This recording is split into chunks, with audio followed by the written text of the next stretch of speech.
Wait. Don't pause. Don't stop. Let's talk about the stock market. नमस्कार everyone. आज हामी कुरा गर्दैछौँ वित्तीय बजार अन्तर्गत अनलाइन माध्यमबाट हुने स्क्यामहरुको बारेमा, फ्रडको बारेमा. कस्ता स्क्यामहरु हुँदैछन्, कस्ता फ्रडहरु हुँदैछन्. कतै तपाई त यसको शिकार भइरहनु भएको छैन. Let's talk about. तपाईलाई हेलो आपको लटरी लगी है भनेर फोन आउँछ होला नि कहिलेकाहीँ हैन. पैसा डाल दीजिए, ये अकाउंट में लटरी लग गई है. It's a fraud. टिङ टिङ घन्टी बज्छ, अलर्ट गर्छ हैन, ओटीपी आउँछ.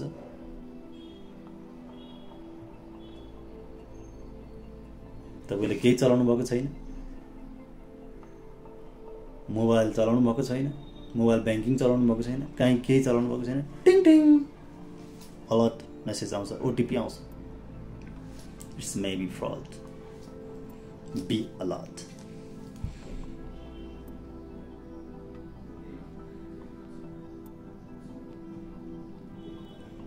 अर्को तपाईलाई मेलमा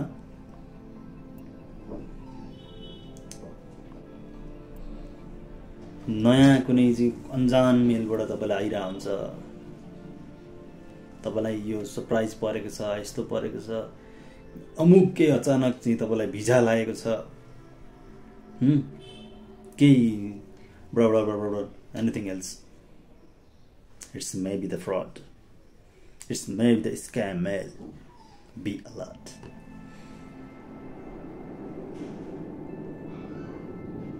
Right?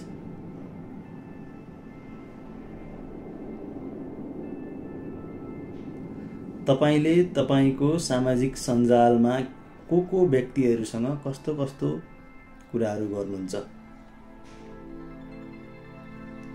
तपाईले ती भन्दा बाहेक अनजान ठाउँबाट, अनजान चीजबाट तपाईले नसोचेको चाहिँ अचानक केही तपाईलाई टिङ टङ हेलो भनेर फोन आउँछ, मेल आउँछ भने be alert. It's maybe scam. तपाईले त्यसलाई तुरुन्तै केही थाहा छैन भने त्यसलाई छुँदै नछुनुस्. थाहा छ भने त्यसलाई कसरी चाहिँ बाट बच्ने भन्ने कुरा तपाईलाई थाहा छ भने त्यो प्रक्रिया अपनाउनुस्. त्यस्तो मेलहरु तपाईलाई चाहिँ के आउँछ, तपाईले चाहिँ धेरै अहिले त के भइराछ भने अर्को आफ्नै साथीले तपाईलाई फोन गरेर मलाई अथवा मेसेज गरेर, फोन भन्दा नि चाहिँ मेसेन्जर च्याटमा चाहिँ हेलो म चाहिँ यो फलाना डिस्काना बोलिरहेको छु, मलाई चाहिँ 10,000 रुपैयाँ अर्जेन्ट चाहियो, प्लिज मलाई पठाइदिनुस् भनेर भन्छ हैन. हो ठीक छ ल, हुन्छ ओके भन्नुहुन्छ. के ल क्यूआर पठाइदिए भन्नुहुन्छ. ट्याक्क क्यूआर पठाउँछ, टक्क स्क्यान गर्नुहुन्छ. वास्ता गर्नुहुन्न, के हो कसको नाममा पठाइरहेछ, कहाँ हालिरहेको छु, कहाँ हालिरहेको छु पैसा केही थाहा छैन, हेर्नु छैन. कुन बैंकमा पैसा गइरहेछ, कसको नाममा पैसा गइरहेछ, हो कि होइन भेरिफाई गर्नु छैन. त्यसै छिटो आयो, यो एकदम प्रविधिले चाहिँ एकदम फास्ट ल्यायो भनेर चाहिँ आहा चिनेर टक टक टक टक टक टक टक done. It's done. Okay. Phone गरेर हेलो साथी ल पैसा हाल्दैछु है. कुन पैसा हरिबहादुर आउँछ फेरि. कुन पैसा मैले त भनेकै छैन. ल फ्रड. इज फ्रड हैन. परिरहनु होला नि कति जानु पर्यो पुलिसमा, मलाई यस्तो भयो, लफडा भयो. त्यसैले यस्ता कुराहरु गर्दाखेरि चाहिँ बजारमा यस्ता कुराहरु भइरा हुन्छ.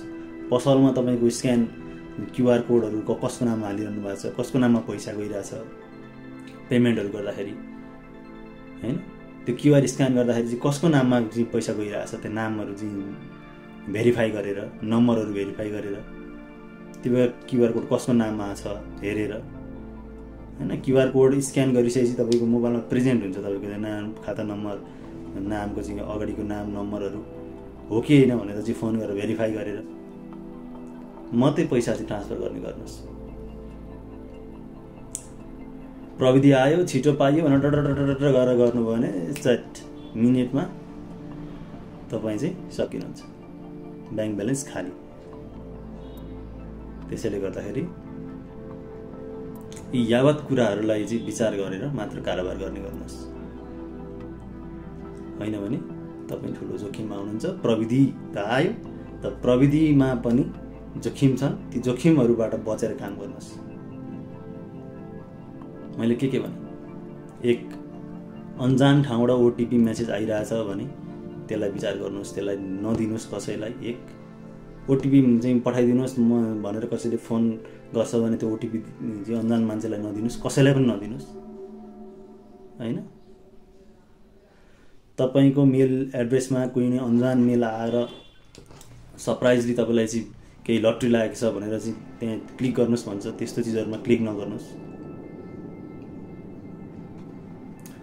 हेलो भनेर अघि भनिहालेँ, लट्री लग गई हे भन्छ, डिपोजिट कर दीजिए एडवांस में, यही खाता नंबर है। इग्नोर,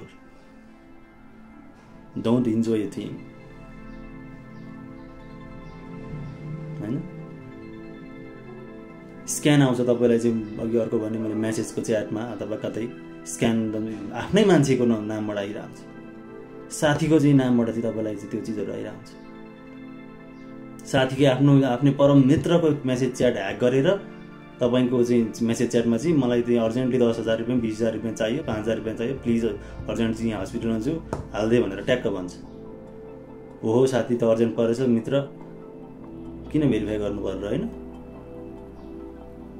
भेरिफाई गर्ने गर्नुहोस्, साथीलाई फोन गर्नुहोस् हो कि होइन, के भएको मागेको हो कि होइन। यी कुराहरूलाई विचार गरेर मात्र डिजिटल प्रविधिलाई चलाउने काम गर्नुहोस्।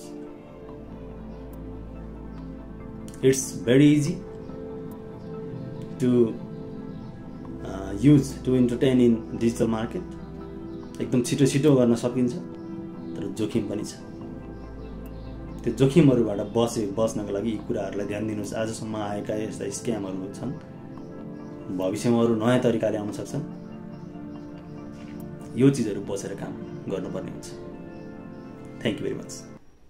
Have a nice day.